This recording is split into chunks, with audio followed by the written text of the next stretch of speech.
Hello friends, मैं हूं पलाश और आप लोगों का स्वागत है हमारे चैनल फैक्ट्स वाला पलाश। दोस्तों, आज जिस टॉपिक को लेके हम बात करेंगे वो है न्यू पार्लियामेंट हाउस। ये न्यू पार्लियामेंट हाउस बनाने का क्या ज़रूरत आया और ये क्यों बनाया गया, इसको लेके पूरी जानकारी आपके साथ साझा करूंगा। बने रहिए वीडियो में, देखते रहिए। उससे पहले अगर चैनल को सब्सक्राइब नहीं किया है तो प्लीज़ सब्सक्राइब करिए चैनल को और नोटिफिकेशन आइकन को प्लीज़ प्रेस करिए ताकि आने वाले वीडियो को देख सकें। अभी पहले जान लेते हैं दोस्तों, ये न्यू पार्लियामेंट हाउस का ज़रूरत क्यों आया, नीड्स जान लेते हैं। तो दोस्तों, ये जो ओल्ड पार्लियामेंट हाउस है ये लगभग 100 साल पुराना है। 1921 में ये बनाना स्टार्ट हुआ था और 1927 में ये कमीशन हुआ था। तो लगभग 100 साल पुराना है ये, और इसमें बहुत सारे सेफ्टी फीचर्स जो है उतना नहीं था। ये पुराना हो गया था, बहुत पुराना हो गया था ये बिल्डिंग।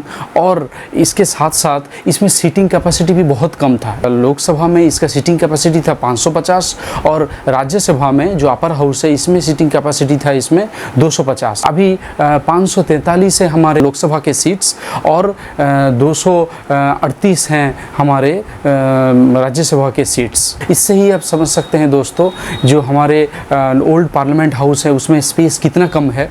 और उसके साथ साथ ये मॉडर्न नहीं था, इसमें कुछ मॉडर्न फीचर्स लगाए गए थे, पर ये इसमें क्योंकि ये बनाया गया था बहुत पुराने, ये बहुत पुराना हो गया था या बहुत पहले बनाया गया था, इसीलिए ये इसमें मॉडर्न फीचर्स उतना नहीं था।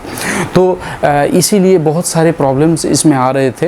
इसीलिए ये खामियां हैं ओल्ड पार्लियामेंट हाउस के। अभी दोस्तों जान लेते हैं इस न्यू पार्लियामेंट हाउस के बनाने का कब बात आया या कब बनाने का कोई सुझाव आया। तो दोस्तों, ये पहले इस चीज़ का इसके लिए बात उठा था 2010 में कि कोई parliament house, alternative parliament house चाहिए या इसी को रिनोवेट करके कुछ बनाया जा सके। तो इसके लिए ऐसे बातचीत हुआ था 2010 में। पर 2012 में उस टाइम के जो स्पीकर हैं मीरा कुमार, उन्होंने एक कमेटी बिठाया था और कुछ अल्टरनेटिव ऑप्शन बताने के लिए बोला था कि कुछ ऐसे ऑप्शंस दिया जाए जैसे कि कोई इसमें कुछ रिनोवेशन का काम करके कुछ किया जा सके, या तो और क्या अल्टरनेटिव हो सकता है। तो उस टाइम पे भी ये बात आया था कि कोई सुझाव दिया था कि न्यू पार्लियामेंट हाउस होना चाहिए, पर उस टाइम पे ये नहीं हुआ और ये बात वहीं के वहीं रह गई। अभी जानते हैं दोस्तों, ये न्यू पार्लियामेंट हाउस की नींव कब रखी गई और या कब स्टार्ट हुआ। तो दोस्तों, 2019 में सेंट्रल विस्ता रीडेवलपमेंट प्रोजेक्ट एक स्टार्ट किया गया। उसमें न्यू पार्लियामेंट हाउस बनाने का, हमारे डिप्टी प्रेसिडेंट का हाउस बनाने का और भी बहुत सारे जो गवर्नमेंट बिल्डिंग बनाने का प्रोजेक्ट एक स्टार्ट किया गया। उसी के हिसाब से 2020 के अक्टूबर में उसकी न्यू पार्लियामेंट हाउस की नींव रखी गई और ये बनाना स्टार्ट हुआ। और ये बनके तैयार हुआ है रिकॉर्ड टाइम पे, लगभग 2.5 साल में 20 मई 2023 में ये बनके तैयार हो गया है। और ये दोस्तों एक स्वदेशी तरीके से बनाया गया है ये न्यू पार्लियामेंट हाउस, जिसमें जो पहली जो डिज़ाइन बनाया है या आर्किटेक्चर हैं वो है बिमल पटेल, जो कि इंडियन हैं, जो कि बहुत बड़े आर्किटेक्ट हैं।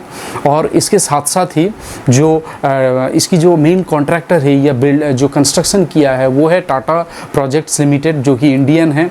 और इसमें जो सारी चीज़ें लगाया गया है इसमें मार्बल आया है राजस्थान से, कालीन आया है यूपी से, उत्तर प्रदेश से, जो लकड़ियाँ सेगुन की लगाया गया है वो आया है महाराष्ट्र से, लेबर्स भी पूरे इंडिया के इसमें काम किए हैं। तो ये पूरा ये स्वदेशी बनाया गया है। दोस्तों, अभी जान लेते हैं कुछ फीचर्स, न्यू पार्लियामेंट हाउस की कुछ फीचर्स के बारे में। कि दोस्तों, न्यू पार्लियामेंट हाउस की फीचर्स में से सबसे बढ़िया फीचर्स जो है इसकी लुक, इसकी कैपेसिटी, सीटिंग कैपेसिटी और इसका सेफ्टी फीचर्स। इसमें से पहले ही मैं बताऊंगा इसकी लुक। इसकी त्रिकोण लुक दिया गया है, जो कि डिज़ाइनर ने बताया है कि ऐसी इसको बनाया गया है जो ये 150 साल तक ये इसका लॉन्जिविटी है या ये टिक सकता है। और अर्थक्वेक प्रोटेक्टर है इसमें, जो अर्थक्वेक से भी या भूकंप से भी ये भूकंप रोध है, भूकंप से ये नुकसान नहीं होगा इस पे। और इसमें कुल 888 मतलब 888 सीट कैपेसिटी है लोकसभा के लिए, मतलब लोअर हाउस के लिए, और अपर हाउस के लिए मतलब राज्यसभा के लिए इसमें कुल 384 सीटिंग कैपेसिटी है, जो कि पुराने नंबर से, जो कि मैं पहले बताया आपको, बहुत ही ज़्यादा है। और टोटल अगर जॉइंट सेशन होता है लोअर हाउस और अपर हाउस का, तो इसमें है 1272 सीट। तो आप यानी आप समझ सकते हैं कितना वास्ट है, कितना बड़ा है। इसमें दोस्तों एक म्यूज़ियम भी बनाया गया है, यानी जो जिसमें हम लोगों की संस्कृति, हम लोगों की हिस्ट्री, हम लोगों की आर्ट की कुछ चीज़ें उसमें रखा गया है। और इसमें एक सेंट्रल हॉल बनाया गया है, जो कि पहले भी था, और उसको और अच्छे से बनाया गया है। किचन बनाया गया है बहुत अच्छे से। और सेफ्टी फीचर्स में से दोस्तों इसमें अत्याधुनिक मॉडर्न टेक्निक से सेफ्टी फीचर्स लगाया गया है, क्योंकि आप लोग जानते हो एक पहले पुराने ओल्ड जो पार्लियामेंट हाउस है उस पर एक अटैक भी हुआ था, टेररिस्ट अटैक। तो इसके लिए ये न्यू पार्लियामेंट हाउस में सेफ्टी फीचर्स बहुत अच्छे से लगाया गया है, ताकि जो है कोई अटैक या कोई अंदर नहीं आ सके ऐसे ही। तो ये बहुत ही एक सेफ्टी फीचर्स बहुत ही आधुनिक तरीके से लगाया गया है। दोस्तों ये नया पार्लियामेंट हाउस जो है, इसकी कुल एरिया जो है टोटल है 65,000 मीटर स्क्वायर या 7 लाख स्क्वायर फीट इसका कुल एरिया है। दोस्तों इस पार्लियामेंट हाउस में, जो कि त्रिकोण शेप में है, जो कि एक ट्रायंगल शेप में है, इस पार्लियामेंट हाउस में 3 मुख्य द्वार है या गेट है। एक है ज्ञान द्वार, दूसरा है शक्ति द्वार, और तीसरा है कर्म द्वार। दोस्तों और एक बहुत ही इंटरेस्टिंग चीज़ ये इस न्यू पार्लियामेंट हाउस में लगाया या किया गया है इस बार, जो कि है सिंगोल। सिंगोल आप लोग में से बहुत लोग नहीं जानते थे, मैं थोड़ा बता देता हूँ सिंगोल के बारे में। सिंगोल है कि कोई समता की हस्तांतर किया जाने के टाइम पे ये दिया जाता था, चोल साम्राज्य के टाइम पे। जो चोल साम्राज्य था दक्षिण भारत में, उस टाइम पे ये था। तो जब ये आया कब कि जब भारत स्वाधीन हो रहा था, भारत इंडिपेंडेंट हो रहा था, तो उस टाइम पे लॉर्ड माउंटबेटन तो उन्होंने बताया था नेहरू जी को कि हम जो ब्रिटिश से आप लोगों को जो समता का हस्तांतर या इंडिपेंडेंट आप लोगों को कर रहे हैं, तो उसका कुछ सिंबॉलिक कुछ होना चाहिए जो कि हम आपको हस्तांतर करें।